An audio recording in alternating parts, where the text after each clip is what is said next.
হরে কৃষ্ণা। हम्म। ওম নমো ভগবতে भगवते বাসুদেবায়। वासुदेवाय। ওম নমো ভগবতে भगवते বাসুদেবায়। ওম নমো ভগবতে বাসুদেবায়। वासुदेवाय।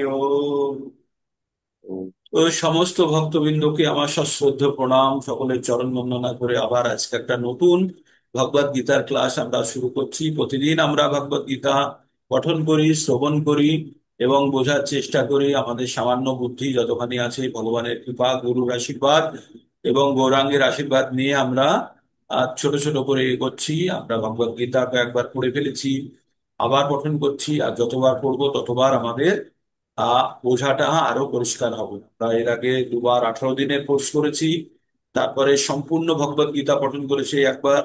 আবার আমরা সেই পথে চলছি। যারা নতুন আছেন তাদের জন্যই আমরা সঙ্গে নিয়ে চলছি, যে আপনারাও আহ, সামনে আসুন, আপনারাও পার্টিসিপেট করুন। আর সুন্দরভাবে আমরা যেন ভগবদ গীতাটা বুঝতে পারি, সেই জন্যই আস্তে আস্তে চলছি, স্পিড বাড়াইনি। আমরা 2 নম্বর অধ্যায় আমরা পঠন করে ফেলেছি। এবার আজকে আমাকে বলুন, 2 নম্বর অধ্যায়ের রিভিশনে থাকবো না 3 নম্বর অধ্যায় শুরু করব? কারণ কালকে মোটামুটি আমি রিভিশন করিয়েছি। আপনাদের যদি মনে হয় যে পুরোটার একবার রিভিশন দরকার, আমি মোটামুটি 30-35 মিনিট সময় পাবো, সেটা করব, না নতুন অধ্যায়ে আমরা যাব সেই রকম ভাবে। প্রভু প্রভু আরেকবার নতুন অধ্যায়ে চলে যান। হ্যাঁ, নতুন অধ্যায়ে চলে যান, তৃতীয় অধ্যায়। আচ্ছা। আর কারো কিছু আছে নতুন অধ্যায়ে যাওয়ার জন্য? কারা কারা চান নতুন অধ্যায়ে যেতে? পুরোনোরা তো বলবে নতুন অধ্যায়ে চলে যান, পুরোনোদের তো মুখস্থ হয়ে গেছে না শুনে শুনে। নতুনরা না বলুন, যারা আছেন তারা বলুন, কি করব? পুরোনো নতুনে থাকবো না একটু রিভিশন করে নেব? একটু রিভিশন দিয়ে প্রভুজি দেন। রিভিশন হয়ে যাক। রিভিশন হয়ে যাক। আচ্ছা, ঠিক আছে, রিভিশন হয়ে যাক। আর কারো কোনো সে আছে, বলার আছে কিছু কারোর? নেই? হরে কৃষ্ণ হরে কৃষ্ণ, কৃষ্ণ কৃষ্ণ হরে হরে, হরে রাম, রাম রাম হরে হরে। তাহলে আমরা ছোট করে একটা রিভিশন করে নিয়ে সময় বেরোলে আমরা একটু 3 নম্বর অধ্যায়ে ঢোকার চেষ্টা করবো, ঠিক? তো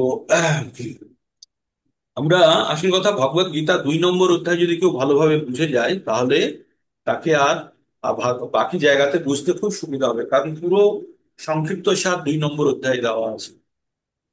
তো আমরা ভগবত গীতা প্রতিদিন পঠন করি। ভগবত গীতা থেকে আমরা কি জানতে পারি? ভগবত গীতা থেকে আমরা 5টি বিষয় সম্বন্ধে জানতে পারি। 5টি বিষয় কি কি? 5টি বিষয় হচ্ছে ঈশ্বর, জীব, জীব, প্রকৃতি, প্রকৃতি, সময়, সময় কর্ম। এবং কর্ম। কর্ম। ঠিক? তো এই কর্ম। 4টে বিষয়, এই 5টি বিষয়ের প্রথম 4টি বিষয় সকলের জন্য ফিক্সড, একই। আমরা যারা এখানে আছি তাদের মোটামুটি প্রথম 4টে বিষয় এক। আমাদের ঈশ্বর এক, আমাদের আত্মা এক। আমাদের আত্মা এক মানে সব একটাই আত্মা নয়, সকলের আত্মাগুলো আলাদা কিন্তু একই রকম। হ্যাঁ, একই রকম। যেমন মনে করুন, কি রকম বলবো, যেমন ইট, একদম সিম্পল এক্সাম্পল। মনে করুন যে একটা ইট ইট একই রকম হয়, প্রত্যেকটা ইটই একই রকম হয়। একটা ইটকে যখন আপনি মন্দিরে লাগিয়ে দেবেন তখন সবাই গিয়ে সেখানে পুজো করবে। ওই ইটটাকে যখন রাস্তায় পেতে দেবেন সবাই ওর উপর দিয়ে হেঁটে যাবে। টয়লেটে বা বাথরুমে লাগিয়ে দিলে সেখানে গিয়ে টয়লেট করবে লোকে, বা বাথরুম করবে। ঠিক তার মানে ইট একই, কিন্তু তার বাইরে তার প্রয়োগ অনুযায়ী, তার অবস্থান অনুযায়ী তার প্রয়োগ হচ্ছে, তাই না? সে যে এখানে মন্দিরে থাকলে সবাই গিয়ে তাতেই মাথা ঠুকবে, রাস্তায় হলে হাঁটবে, আর বা যদি বাথরুমে হয় তাহলে সেখানে গিয়ে টয়লেট। তো আমাদের আত্মা সেই রূপ। আত্মা কোথায় বসে আছে? আমাদের হৃদয়ে বসে আছে, আমাদের শরীরের মধ্যে আত্মা আছে। একটু উল্টো ভাবে বলাই ভালো, আমাদের আত্মার একটা শরীর আছে। আর আত্মা এই শরীরের মধ্যে বসে কি করে? এই শরীরের মধ্যে আত্মা বসে কি করে? এই শরীরটিকে চালনা করে। কেমন চালনা করে? শরীরকে কন্ট্রোল দিয়ে দিয়েছে, তুমি নিজে নিজে চলো, আমি ভিতরে বসে আছি। মানে আমরা একটা ট্যাক্সি ভাড়া করেছি, করে ট্যাক্সির ভিতরে বসেছি। বসে আমরা ট্যাক্সি ড্রাইভারকে বলেছি যে অমুক জায়গায় নিয়ে চলো, তারপরে আর আমরা বেশি ঝামেলা করি না। ট্যাক্সি ড্রাইভার এবার যেভাবে যে রাস্তা দিয়ে নিয়ে যাবে সেই রাস্তাতে আমরা চলে যাই। তো আমরা আত্মা এই শরীরের মধ্যে বসে আমরা শরীরকে কি বলে দিয়েছি? আমরা শরীরকে বলে দিয়েছি যে আমাকে নিয়ে চলো আহ যে আমার গন্তব্যস্থলে। আমাদের গন্তব্যস্থল কি? আমাদের গন্তব্যস্থল হচ্ছে আমাদের বৈকুণ্ঠ ধাম যাওয়ার জন্য এই শরীরটাকে ব্যবহার করা। কিন্তু যেহেতু শরীরকে আমরা স্বতন্ত্রতা দেওয়া আছে, সেজন্য শরীর কি করে নিজের মতো এই এই আত্মতুষ্টি বা নিজের জন্য ব্যবহার করতে শুরু করে। কিভাবে নিজেকে ব্যবহার করে? নিজের ইন্দ্রিয় তৃপ্তির জন্য শরীর নিজেকে ব্যবহার করতে শুরু করে দেয়, ঠিক? তো সেই জন্য আহ ভগবান কি বলছেন অর্জুনকে, বলছে যে তাহলে তোমার এই শরীরটাকে কিভাবে ব্যবহার করতে হবে সেটা আগে শিখে নাও। আর সেইটা, শরীরকে কিভাবে ব্যবহার করব, সেটা শেখার জন্য আমাদের ভগবদ গীতা পঠন করা খুব প্রয়োজন। তাহলে ভগবদ গীতা পঠনের মাধ্যমে আমরা যেটা অর্জন করি, যে এই যে শরীররূপী বাহন আছে, এই বাহনটিকে আমরা কিভাবে ব্যবহার করব। আমরা কোনো জিনিস বাজার থেকে, একটা টিভি বা একটা ওয়াশিং মেশিন বা একটা ফ্রিজ কিনে আনার পরে আমরা সেটিকে যদি ঠিক মতো ব্যবহার না জানি, তাহলে কি করব? আমরা ফ্রিজের মধ্যে যদি জামা কাপড় ঢুকিয়ে দিই, তাহলে জামা কাপড় কি পরিষ্কার হবে? না ওয়াশিং মেশিনের মধ্যে খাবার ঢুকিয়ে দিলে খাবার ঠান্ডা হবে? হবে না, না। যেটার ব্যবহার যেভাবে তাই সেটা করতে হবে। যেমন টিভি চালানোর সময় যদি আমরা রিমোটের ভলিউম আপ বাটন প্রেস করি, তবে কি চ্যানেল চেঞ্জ হবে? হবে না। তাহলে আমাদের আমাদের এই শরীরটি ব্যবহারের পদ্ধতিগুলো আমাদের শিখতে হবে। এই শরীরটি ব্যবহারের পদ্ধতির জন্য আমরা ভগবদ গীতা পঠন করি। তাহলে প্রথমে আমাদের আমি কে প্রথমে জানতে হবে। তাই ভগবানকে অর্জুন যখন কুরুক্ষেত্রের যুদ্ধক্ষেত্রে তার আত্মীয় স্বজন পরিজনকে দেখে একদম বিষণ্ণ মনা হয়ে গেলেন, তিনি আর ভাবতে পারছেন না কি করবেন, কিং কর্তব্য বিমূঢ় হয়ে গেছেন। তখন অর্জুন ভেবেছে যুদ্ধ আর করবো না। তখন তার মনে হচ্ছে এই গুরুদেরকে হত্যা করে যুদ্ধ করার থেকে আমি বরং এমনি থাকায় আমি ভিক্ষা টিক্ষা করে খাবো। বরং আমি গুরুদের ভেজা রক্তে আমি এই রাজ সিংহাসন চাই না। আমি বুঝতে পারছি না যে আমি নিজে মরে যাওয়া ভালো, না আহ আহ, ধৃতরাষ্ট্রের পুত্রদেরকে হত্যা করা ভালো। তাই আমার মনে হচ্ছে নিরস্ত্র অবস্থায় যদি ওরা আমাকে মেরে ফেলে, তাহলেই বুঝি ঝামেলা মিটে যায়। আর আমি এই রক্ত ভেজা রাজ্য ভোগ করে আমার কোনো লাভ নেই। ইভেন আমাকে যদি ভ্রুবনও দিয়ে দেয়, তবুও আমার কষ্টের অবসান হবে না। তাই আমি যুদ্ধ করব না বলে অর্জুন গান্ডীব রেখে দিলেন। তারপরে ভগবান বললেন, অর্জুনকে বললেন যে যারা বুদ্ধিমান ব্যক্তি তারা মৃত আর জীবিত বস্তু প্রাণীর জন্য তারা কখনো শোক করে না। কারণ এই কথা কেন বললেন মৃত আর জীবিত? কারণ যারা বুদ্ধিমান ব্যক্তি বলা হচ্ছে, আত্মা সম্বন্ধে এখানে ভগবান কিন্তু হিন্ট দিতে শুরু করেছে, সংকেত দিতে শুরু করেছে অর্জুনকে, যে বুদ্ধিমান ব্যক্তি কে, আত্মা না শরীর? আত্মা। শরীরটা তো তার বাহন। তাই বলছে যারা বুদ্ধিমান তারা মৃত আর জীবিত। মৃত কে হয়, জীবিত কে হয়? শরীর হয়। আত্মার তো কোনো পতন নেই। তাই ভগবান একটা হিন্ট দিয়ে দিল, একটা সূচনা সংকেত দিয়ে দিল কাকে? অর্জুনকে। যে অর্জুন, এমন কোনো সময় ছিল না যখন তুমি ছিলে না, আমি ছিলাম না, বা এই রাজারা ছিল না। আবার এমন সময় হবে না যে এই তুমি থাকবে না, আমি থাকবো না, রাজারা থাকবে না। তখন অর্জুনের মনে হচ্ছে কি কথা বলছে, যে আমি ছিলাম না, রাজারা ছিল না, আপনি ছিলেন না, আবার আছি থাকবো, তাহলে কি আমাদের মৃত্যু হবে না? সেই কথাটাই অর্জুনের মধ্যে এই প্রশ্নটি তৈরি করানোর জন্যই ভগবান চেষ্টা করছিলেন। তারপরে ভগবান কি বললেন? ভগবান এই কথাটি বললেন যে অর্জুনের মনের মধ্যে এই প্রশ্নটা হোক, যে তাহলে মৃত্যুটা কার হচ্ছে। যে আমাদের, ভগবান যদি বলে আমাদের মৃত্যু হচ্ছে না, তাহলে কার হচ্ছে? সেটা বলার জন্য ভগবান বললেন, দেহিনোস্মিন যথা দেহে কৌমারং যৌবনং জরা তথা দেহান্তরং প্রাপ্তি ধীরস্তত্ত্ব বলি। বললেন যে হে অর্জুন, যে এই দেহের মধ্যেই তোমার পরিবর্তন দেখছো। এই তুমি শরীরের মধ্যে থাকতে থাকতে এই শরীরকে সম্পূর্ণরূপে তুমি পরিবর্তিত দেখেছো। তুমি বাচ্চাকালে একরকম ছিলে, যুব অবস্থায় একরকম, এখন তুমি একরকম আছো, আবার তুমি পরবর্তীতে তুমি বৃদ্ধ অবস্থা প্রাপ্ত করবে। এইভাবেই তোমার জীবনের মধ্যে, শরীর জীবন দশায় তুমি শরীরের মধ্যে বিভিন্ন পরিবর্তন দেখবে। আর তাতে তুমি কিন্তু মুহ্যমান হচ্ছ না, তাতে তুমি বিচলিত হচ্ছ না। কিন্তু যখন তোমার মনে হচ্ছে একটা শরীর ছেড়ে আর একটা শরীর যেতে হবে, তখনই তুমি তোমার মন খারাপ হয়ে যাচ্ছে, বিচলিত হচ্ছে। যেমন আমরা একটা স্কুলে যখন পড়ি, তখন একটা স্কুলে পড়ি 1 থেকে 2, 2 থেকে 3, ক্লাস পরিবর্তন করছি, তাই না? একটা ক্লাস থেকে আরেকটা ক্লাসে আমরা প্রমোশন হয়ে চলে যাচ্ছে। তখন কিন্তু আমরা ফিরে আর নিচের ক্লাসে যাই না, কখনো যাই? বা ওখানে গিয়ে কখনো আমরা বসি, পড়াশোনা করি? করি না। তেমনি 6, 7, 8, 9, 10 হয়ে গেলেই যে স্কুল ছেড়ে চলে যেতে হচ্ছে, তখন কিন্তু মন খারাপ হয়ে যাচ্ছে। কিন্তু স্কুলটা ছেড়ে যে চলে যাচ্ছে যে ছাত্ররা তো ছাত্রই থাকছে, তাই না? সে আবার আর একটা নতুন স্কুলে গিয়ে পড়বে। তো এইভাবে সে স্কুল পরিবর্তন করছে। যখন সে নার্সারিতে পড়েছে, আর যখন সে 10তে পড়ছে, তখন নার্সারি ক্লাসে গিয়ে সে বেঞ্চে বসতেও পারবে না, তাই না? বেঞ্চগুলো এত ছোট।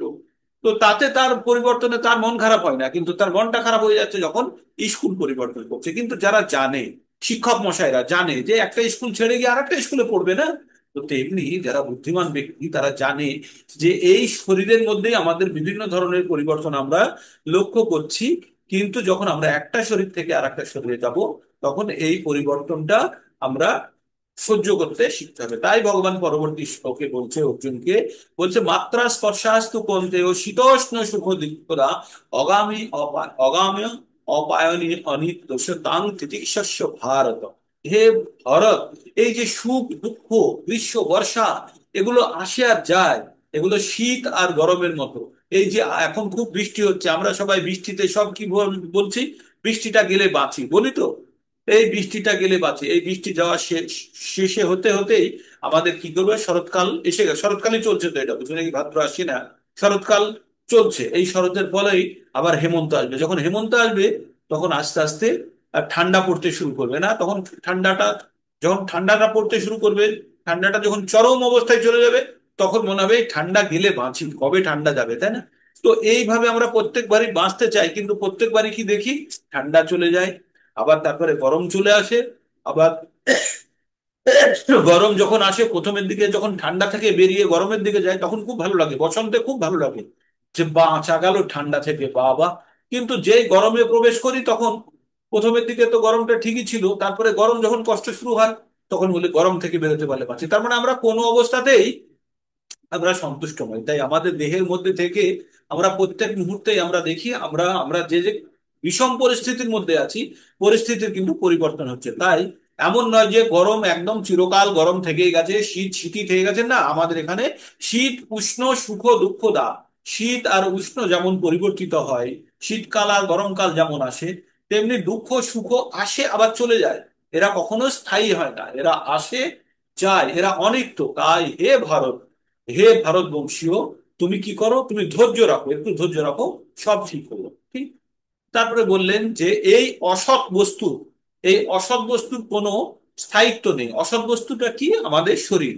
আর আমাদের সৎ বস্তুর কোনো বিনাশ নেই। সৎ বস্তুটাকে আত্মা। তাই বললো না শত বিদ্যতে ভাবো না ভাবো বিদ্যতে শত, উভয়েরপি দৃষ্টান্ত স্তনয়স্তত্ত্ব দর্শ দর্শবিহি। যে তনয়স্তত্ত্ব, যারা পণ্ডিত, যারা তত্ত্বজ্ঞান জানে, তারা কি বলে, তারা তারা এই দুটো জিনিস তারা বলেছে যে অনিত্য বস্তুর কোনো স্থায়িত্ব নেই আর নিত্য বস্তুর কোনো বিনাশ নেই। তারপরে ভগবান বললেন যে এই আত্মা অত্যন্ত সূক্ষ্ম, এই সমস্ত শরীরে পরিব্যাপ্ত হয়ে আছে। হ্যাঁ,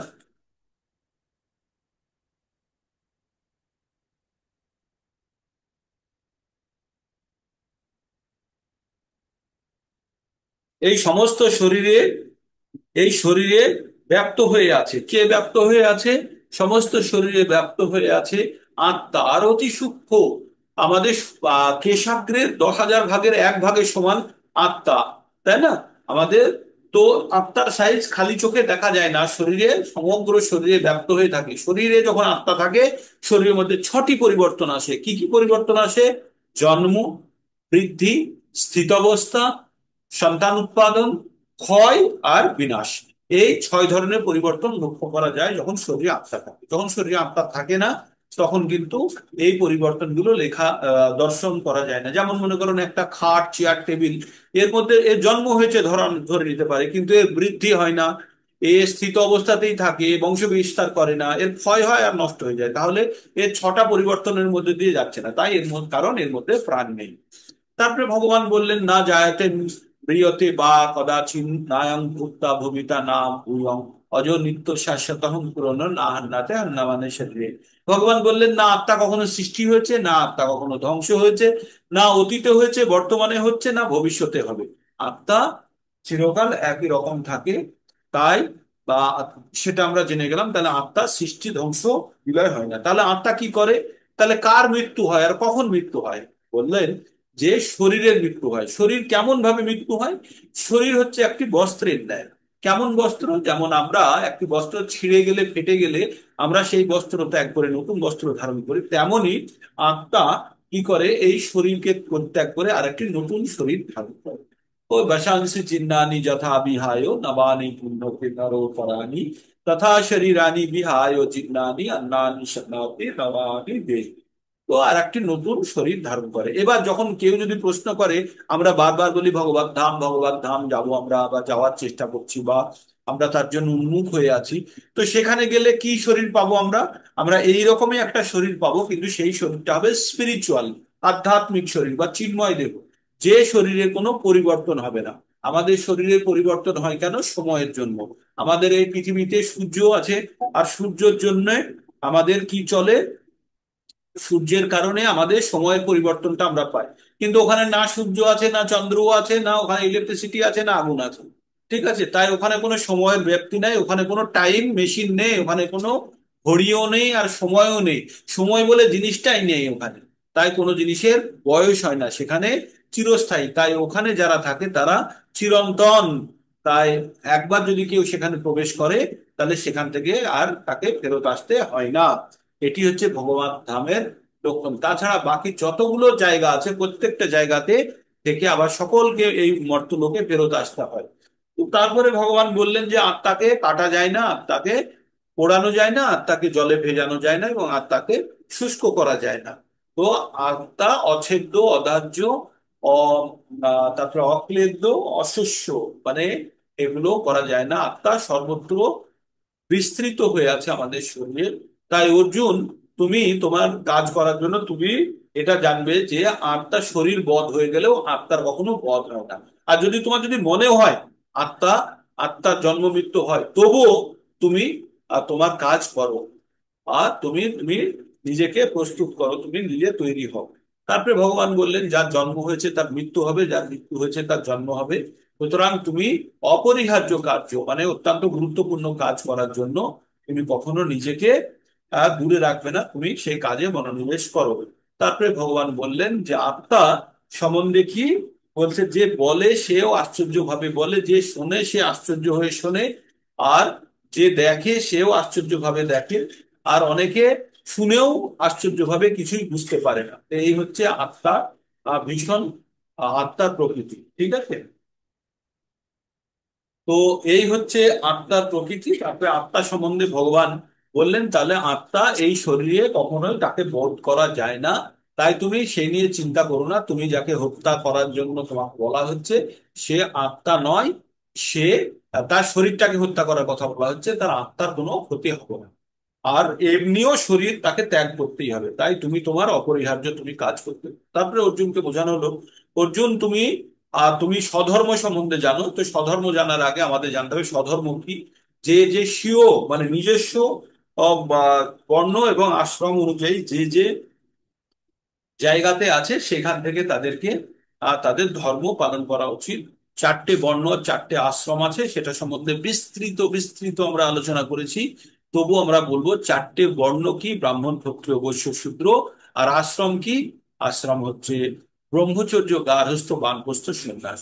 এই চারটে আশ্রম আর চারটে বর্ণ নিয়ে আমাদের আটটা আমরা বর্ণ আশ্রম তৈরি হয়। আগে কোনো হিন্দু, মুসলমান, খ্রিস্টান, জৈন কোনো ধর্ম ছিল না। আগে যে ধর্মটি ছিল সেটি ছিল বর্ণ আশ্রম ধর্ম।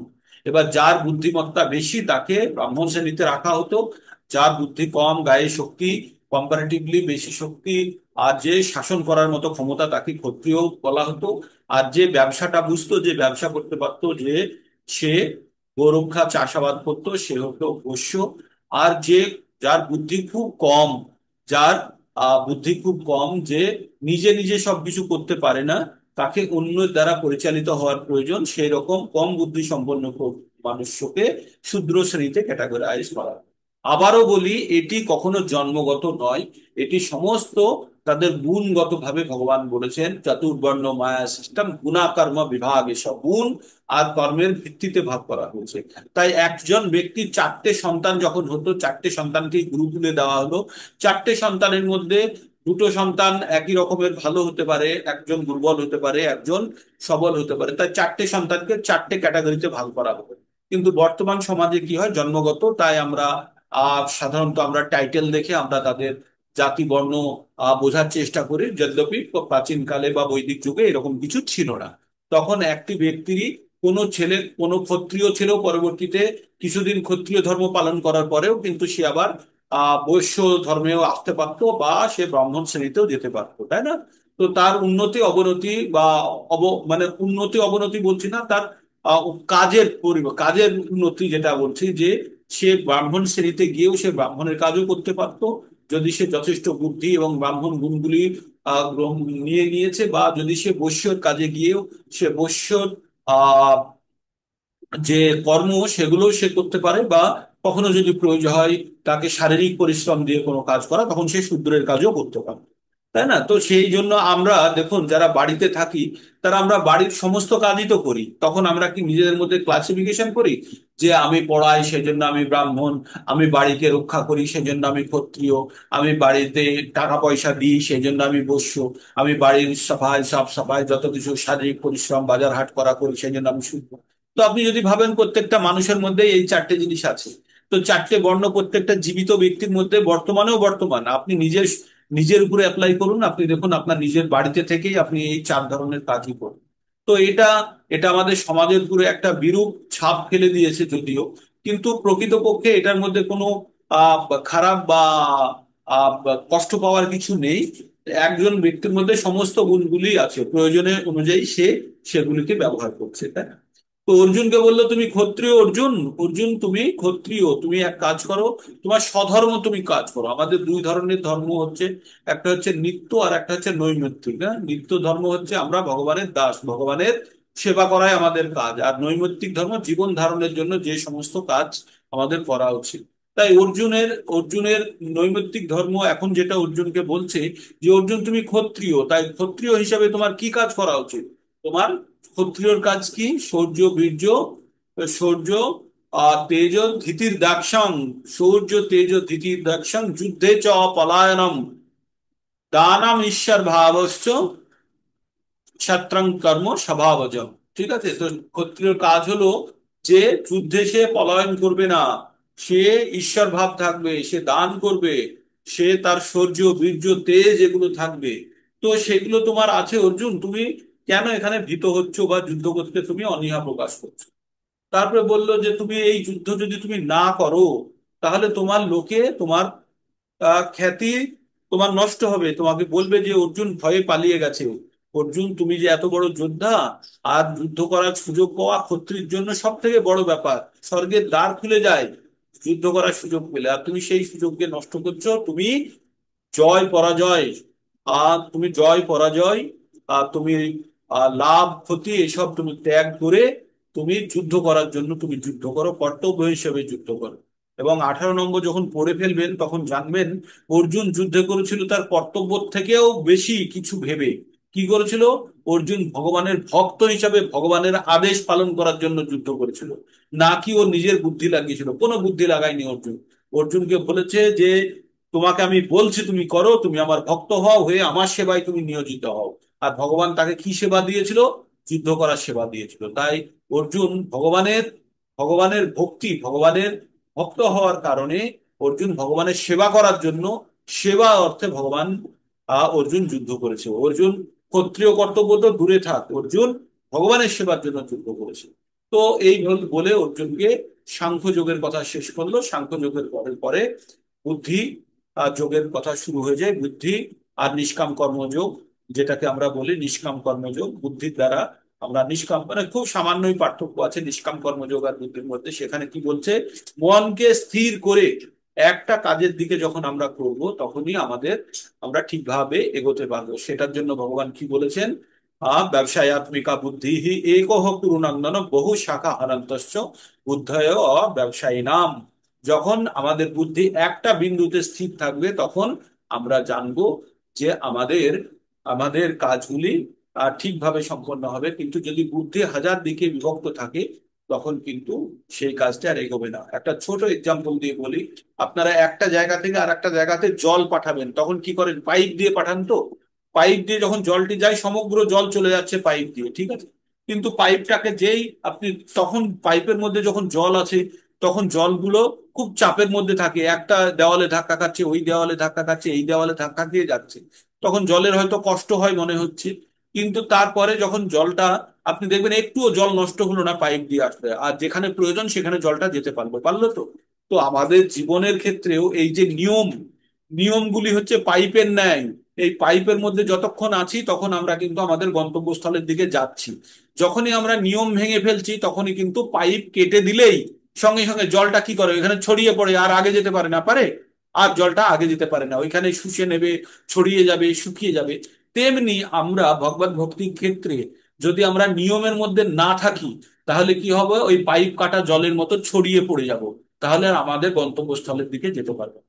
তো যারা যত শক্তভাবে সুন্দরভাবে এই চারটে নিয়ম মেনে চলবে, ভগবানের জপ করবে, তারা কিন্তু সুন্দরভাবে তাদের গন্তব্যস্থলে অনায়াসে পৌঁছে যাবে।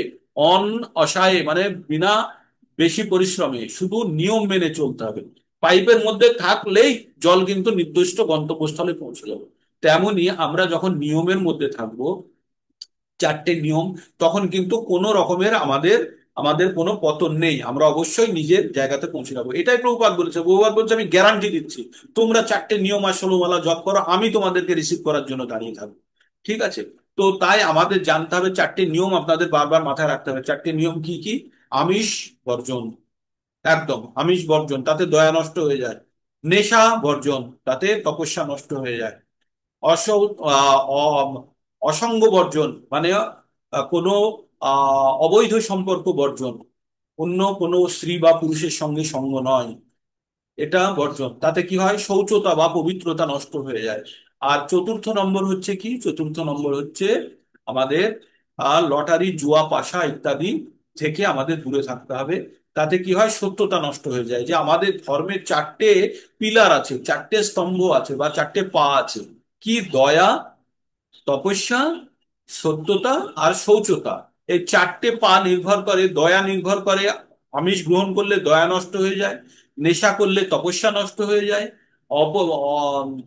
অবৈধ সম্পর্ক করলে পবিত্রতা বা শৌচতা নষ্ট হয়ে যায়, আর লটারি, জুয়া, পাশা ইত্যাদি খেললে সত্যতা নষ্ট হয়ে যায়। তাহলে এই চারটে জিনিস আমরা যদি ধর্মকে যদি ঠিকভাবে দাঁড় করিয়ে রাখতে হয়, তাহলে আমাদের এই চারটে নিয়মের মধ্যে থাকতে হবে। খুব একটা কঠিন নয়, মানে জলকে যদি ট্যাঙ্ক থেকে ছড়িয়ে না যেতে হয় তাহলে পাইপের মধ্যে দিতে হবে। আর পাইপ আপনি যত দূরে নিয়ে যাবেন তত দূরে কিন্তু জল চলে যাবে। আর যদি পাইপে লিক থেকে যায়, কোনো একটা নিয়ম যদি কেউ না মানে, তাহলে ওইখান থেকে জল পড়তে শুরু করবে, গন্তব্যস্থলে যেতে পারবে না। দুটো নিয়ম ব্রেক করলে আরো বড় ফুটো জল হু হু করে পড়ে যাবে, তাহলে আর যাবেই না গন্তব্যস্থলের দিকে, তাই না? তো তাহলে আমাদের খুব নিজেদেরকে সক্রিয় রাখতে হবে, ওই নিয়মগুলো ঠিকভাবে পালন করা, যেন কোনো অবস্থাতে আমাদের পাইপে ফুটো না হয়। ঠিক। তারপরে আমরা চলে যাচ্ছি, ভক্তির পথে সামান্য অগ্রগতি করে থাকলেও তার কোনো পতন নেই, তাই ভগবান বলেছেন ব্যবসায় আপনি, তাই ভগবান বলেছেন নেহাভিক্রমণা শাস্তি পত্য বায়না বিদ্যাতে স্বল্পমপস্য ধর্মস্য ত্রয়াতে মহাত ভয়া। সামান্য যদি কেউ ভক্তির পথে অগ্রগতি করে থাকে তার কোনো ক্ষয় নেই। তাই সে অবশ্যই তার জন্ম মৃত্যু সব থেকে মহান ভয় থেকে রক্ষা পাবে। মহান ভয় কি? আমাদের মৃত্যু ভয়। আর মৃত্যু ভয় থেকে রক্ষা কিভাবে হবে? একটু আগে তো পড়লাম, যার জন্ম হয়েছে তার মৃত্যু হবে। তাহলে মৃত্যুর হাত থেকে আমরা কিভাবে রক্ষা পাবো? তাই ভগবান বললেন ভক্তির পথে যারা অগ্রসর হয় তাদের সেই ভক্তির কখনো ক্ষয় হয় না। আর এই ভক্তি বারে বারে সঞ্চয় হতে হতে যখন সম্পূর্ণরূপে ভক্তির ঘোড়া ভর্তি হয়ে যায়, তখন সে জন্ম মৃত্যু চক্র থেকে বেরিয়ে যায়। তাই বলছে যে কেউ যদি কলকাতা থেকে দিল্লি যাচ্ছে, যেতে যেতে আসানসোলে যদি নেমে পড়ে, তাহলে তাকে ফিরে আবার কলকাতায় আসতে হবে না, আসানসোল থেকেই ট্রেন ধরে সে দিল্লির দিকে যেতে পারবে। তাই আমরা এই জীবনে যতখানি ভক্তি করে রাখছি, যদি সম্পূর্ণ গন্তব্যস্থলে না পৌঁছতে পারি, তাহলে কিন্তু আমরা পরবর্তীতে আমরা কি করব, আবার এখান থেকে আমরা যাত্রা শুরু করব যেখানে আমরা ছেড়েছিলাম। ঠিক। তাই আপনাদের ভয়ের কোনো কারণ নেই, ঠিকভাবে ভক্তি করুন, আপনারা ঠিক গন্তব্যস্থলের দিকে যাচ্ছেন। শুধু পাইপে যেন ফুটো না হয়, এইটা আপনাদের মাথায় রাখতে হবে, পাইপে যেন ফুটো না হয়, জল অটোমেটিক পৌঁছে যাবে, পিছনের জল ধাক্কা দিয়ে আপনাদেরকে সামনে পৌঁছে দেবে। তারপরে ভগবান বললেন বেদের পুষ্পিতং বাক্যে, মানে বেদে কর্মকাণ্ডের কথা লেখা আছে, বেদে ভগবানের কথা লেখা আছে।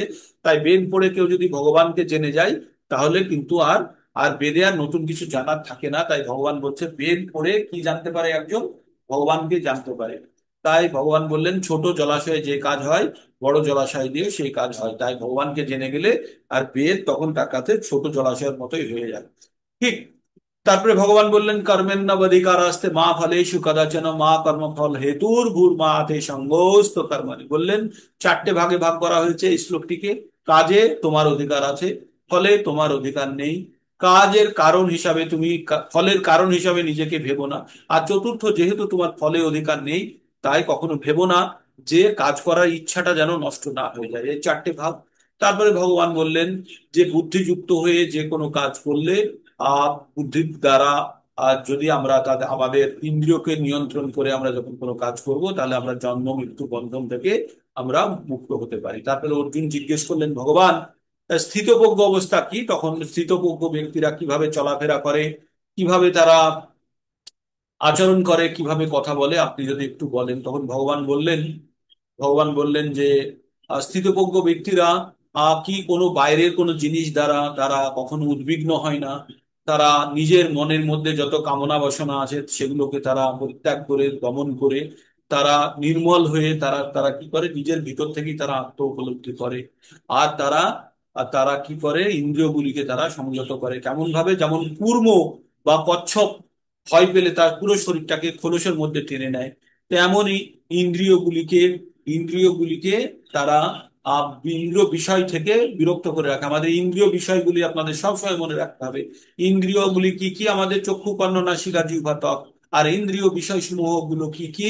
আমাদের ইন্দ্রিয় বিষয় সমূহ গুলো হচ্ছে রূপ, রস, গন্ধ, শব্দ, স্পর্শ। এই ইন্দ্রিয় বিষয় সমূহ যখন ইন্দ্রিয়ের সংস্পর্শে আসে, তখন আমরা বিগড়ে যাই। হ্যাঁ, তখনই আমাদের মন চঞ্চল হয়ে যায়। কেমন ভাবে চঞ্চল হয়ে যায়? যেমন নৌকা ঠিকভাবে যদি না বাঁধা থাকে, সেই নৌকাকে যেমন ভাসিয়ে নিয়ে চলে যায় তীব্র বায়ু, তেমনি আমাদের ইন্দ্রিয়গুলি যদি শক্তভাবে না আটকানো থাকে, বা আমরা যদি ঠিকভাবে ইন্দ্রিয়কে যদি জব্দ না রাখতে পারি, তাহলে কিন্তু আমরাও আমাদের মনকেও যে কোনো বিষয় সমূহ আমাদেরকে হরণ করে নিয়ে চলে যাবে। তারপরে ভগবান বললেন যে কোনো জিনিসের প্রতি ভাবনা চিন্তা করতে করতে তার প্রতি আসক্তি জন্মায়। তারপরে আসক্তির পরে আরো তীব্র আসক্তি হলে সেটা কামনায় পরিণত হয়। কামনা থেকে কি হয়? সেটা ভোগ করার ইচ্ছা। ভোগ করার ইচ্ছা মানে সেখান থেকে আমাদের কি হয়? লোভ তৈরি হয়। লোভ থেকে, লোভটা এখানে উজ্জ্বল রেখেছে, লোভ থেকে কি হয়? লোভ পূর্তি না হলে আমাদের ক্রোধ হয়। আর ক্রোধ থেকে কি হয়? আমাদের মোহ উৎপন্ন হয়, সম্মোহ হয়ে যায়, মানে বিমোহিত হয়ে যায়। তারপরে কি হয়? স্মৃতি ধ্বংসাত। তারপরে আমাদের স্মৃতি, মানে আমাদের মেমোরি কমজোর হয়ে যায়। যখন আমরা ক্রোধান্বিত হয়ে যাই, তখন মোহিত হয়ে গেলে আমাদের স্মৃতি ধ্বংসাত, মানে স্মৃতি দুর্বল হয়ে যায়। তারপরে কি হয়? তারপরে বুদ্ধিনাশ। স্মৃতি নষ্ট হয়ে গেলে বুদ্ধিনাশ হয়, আর বুদ্ধিনাশের পরে বিনাশ হয়ে যায়। এইভাবে একজন মনুষ্য কাম বাসনা থেকে কিভাবে মানুষের পতন হয়ে যায়।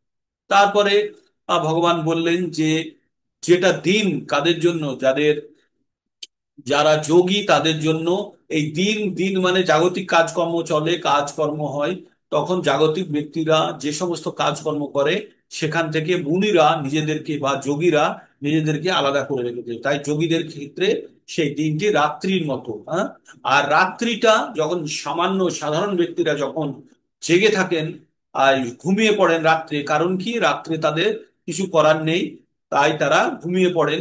আর যারা যোগী তারা রাত্রে তাদের আধ্যাত্মিক চেতনায় তারা নিজেদেরকে নিবেশ করে রাখে। তাই যোগীদের জন্য যেটা রাত্রি, আর সাধারণ ব্যক্তিদের জন্য সেটা দিন।